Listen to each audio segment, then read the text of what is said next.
the story of most of our lifetimes. Obviously, I'm not going to talk about any ugly football teams this week. I feel badly that the Saints, excuse me, that the Colts have not won yet. I don't think they are going to win, although this week is their first chance to win against Jacksonville, and we'll wish them well. What can you say about this Penn State story that has not been said? Joe Paterno did need to be fired. I felt maybe they should have put him on administrative leave and not fire him right away. But there really is no correct answer, correct statement to make about this scandal.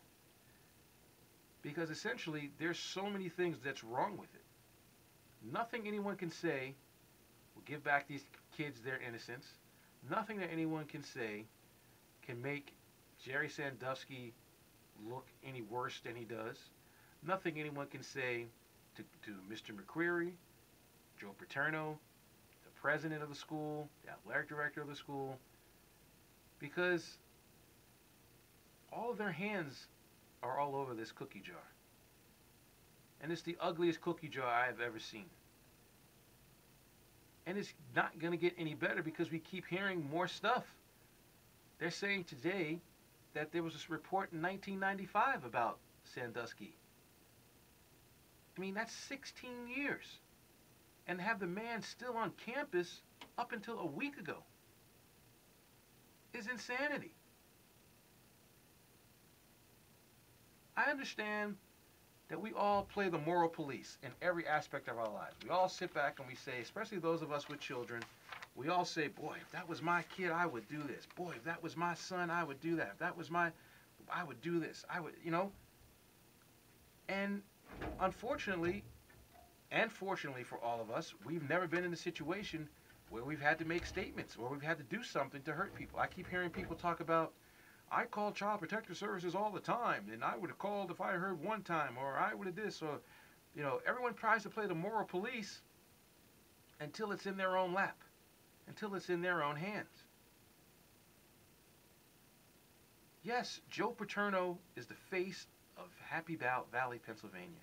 Joe Paterno's name is all over the school's library. Joe Paterno's name is all over organizations that help children. Joe Paterno is the philanthropist probably of the decade, of the century of that state. In fact, 2 congressmen were going to have Joe Paterno today up for nomination for the Presidential Medal of Freedom up until a week ago. In fact, the athletic director was going to be honored for all the charitable work he does in Pennsylvania up until a week ago.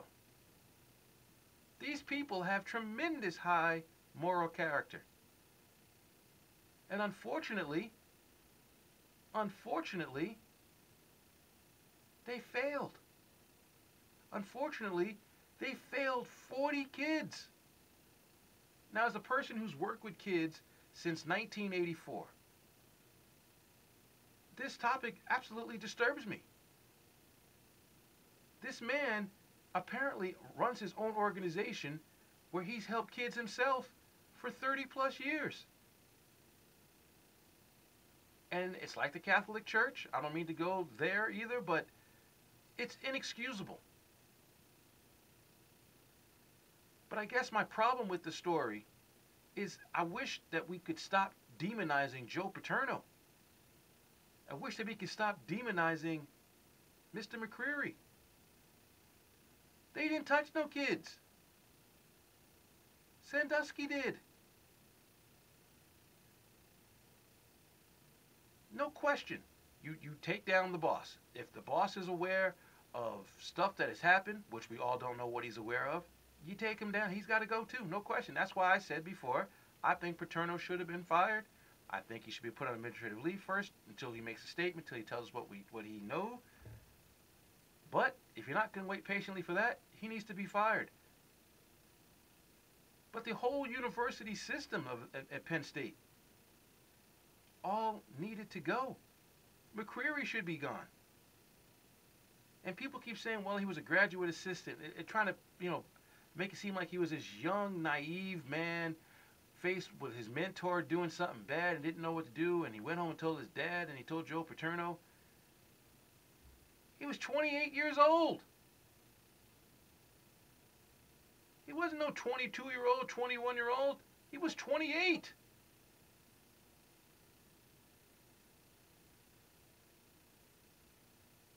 And I heard today on CNN they were talking about, well, maybe the story actually might be that McCreary told Paterno that he saw him playing around with the kid and he wasn't sodomizing the kid or whatever.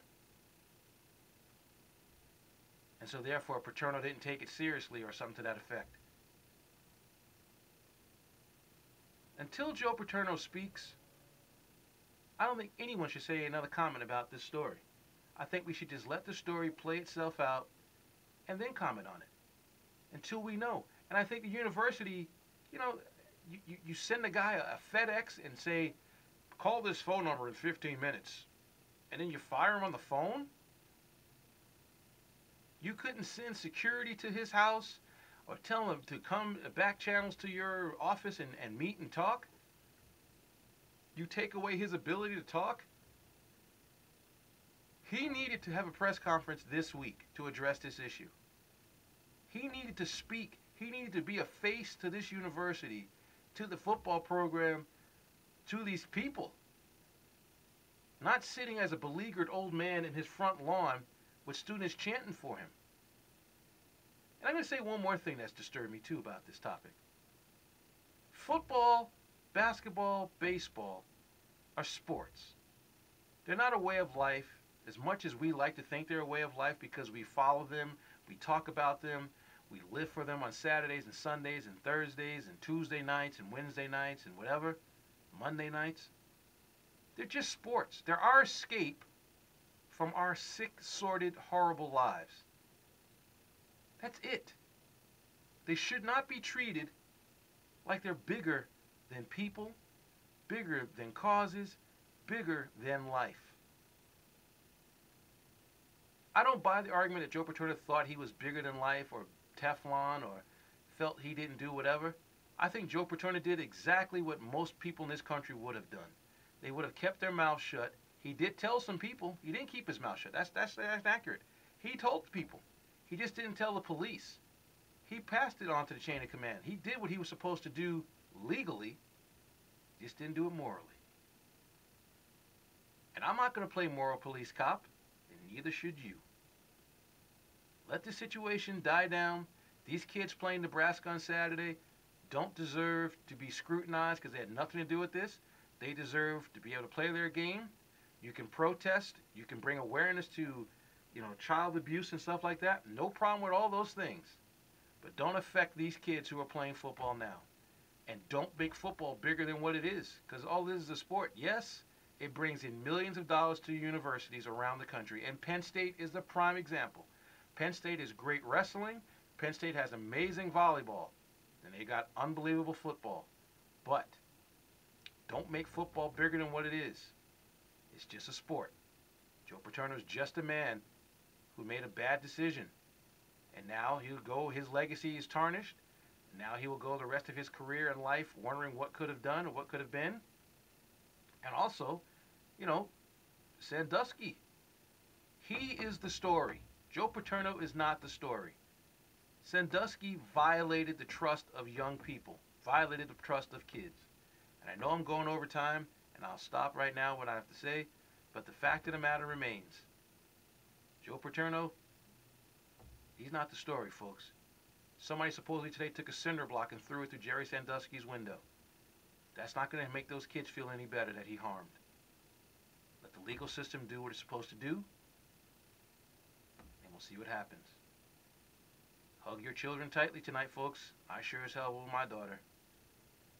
God bless. Have yourself a wonderful weekend. Richard Harris on 89.7 KLS FM. I'm out.